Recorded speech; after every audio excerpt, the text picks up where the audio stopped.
Hello, I'm Peter Elston from the Daily Post, and here on the programme today we're going to discuss Kevin Sampson's gritty and funny novel Awaydays, which is set in the Birkenhead of 1979 about a pack of lads who are following Tranmere Rovers. And with me to talk about the novel are Ian Moore. Hello. And Fiona Shaw. Hello. Ian, could you just tell me a bit about yourself? I am Festival Director of the Right Now Festival, which is Liverpool's annual one-act play festival. Right. And Fiona?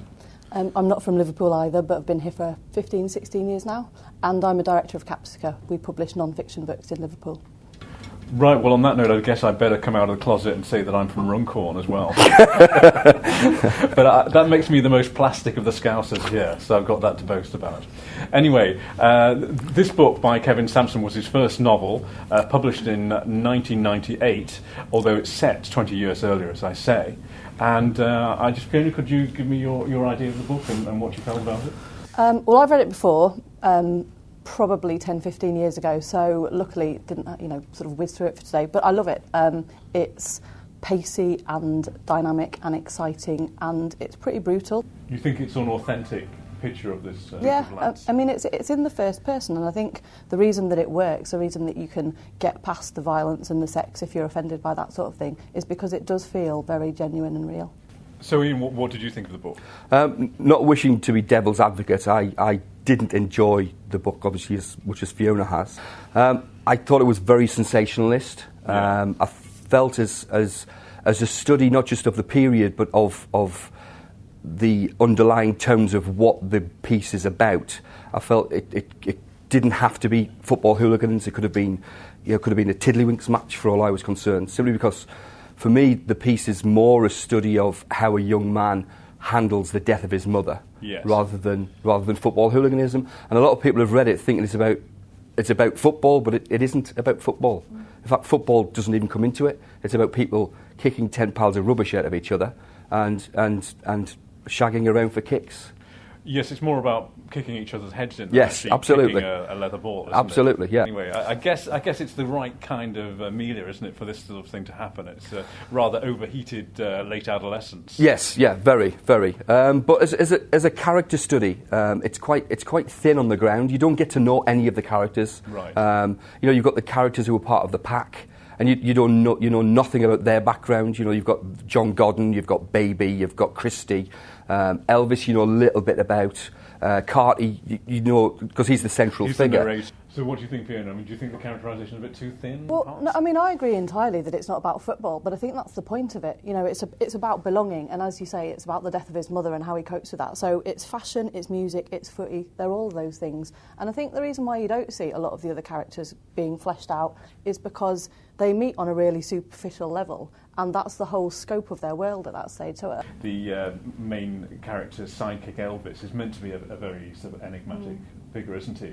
The narrator himself doesn't really know a great deal. I think he's quite a brittle character as the main role because, as he says himself, he is a fraud. He's different, he's of a different class generally. He doesn't share the same background and upbringing with most of the people around him. So you always get that sort of sense of self-consciousness and a slightly brittle side to him. Elvis is very much the one in the middle who bridges the pack and Carty. He's the one who's got kind of, not quite a foot in both camps, but has got that background, but then has moved on as he's sort of found himself as well, I suppose. Yes. What does set it beautifully is not the football hooliganism, which was huge during the 70s, having been involved in one or two myself. It's the music that really, really lifts the piece. Yes. And the music is name-checked in the book, isn't it? Yes, yeah. But as you say, in the film, of course, it can just be used as background while other things are going on. But it's the choice of the song in the film. That, yes. Things by Orchestral Manoeuvres in the Dark and Ultravox and various other bands, and they never really use the very well-known tracks. They use the tracks that are sort of fourth, fifth pick on any sort of piece of vinyl. There you go. So vinyl instead of CD or mini disc. It's just that really, or iPod. It really puts me in my place. Doesn't How it? medieval is that? Yes, yeah. But the music is just fantastic. And I know that Kevin and the producers of the film had very strong connections in that direction. And it's for me, the film is only better than the book, and as far as the use of music. Yes. the book is better than the film in the story, but the book could have been a lot. It could have been so much more than the sum of its parts. Yes. And this is, in a sense, a kind of nostalgic book. Did you feel the period came alive through the music that's mentioned and probe records and all the rest of it, which get mentioned? It does for me, because I live in Liverpool, so I recognise a lot of the sort of name checks, the places, the whole casual style. It was a really distinctive Liverpool thing, the look and the dress, and that's a really, really strong element of the book. So I think it does sort of conjure things up really dynamically, directly. The whole idea of Europe and Liverpool fans going away to Europe and coming back and looking different and just having a really, really strong sense of identity. I've got to say, this would not be the kind of book I would have picked up, but having had to read it for this, I felt myself drawn into it more than I expected. It's a bit kind of...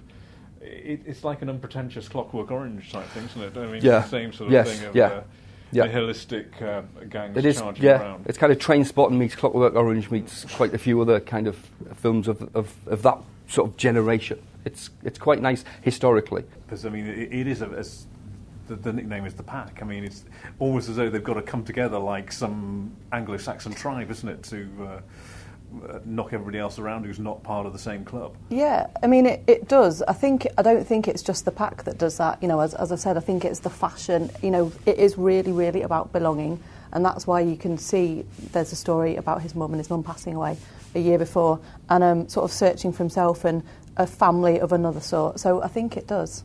But to sum up, would you say that you think this is more of a success than Athena as a book? Then I'd forgotten until I had to reread it for this how much I enjoyed it actually. But I do. There will obviously be bits that some people don't like. They'll think it glamorises violence. But I think it's pretty honest. I think it's quite straight, and it is what it is. Well, thanks very much. We've been talking about Kevin Sampson's Awaydays, which, as you gathered, has provided plenty of conversation for us. So my thanks to Ian Moore. Thank you. And Fiona Shaw. Thanks. Thanks very much for watching.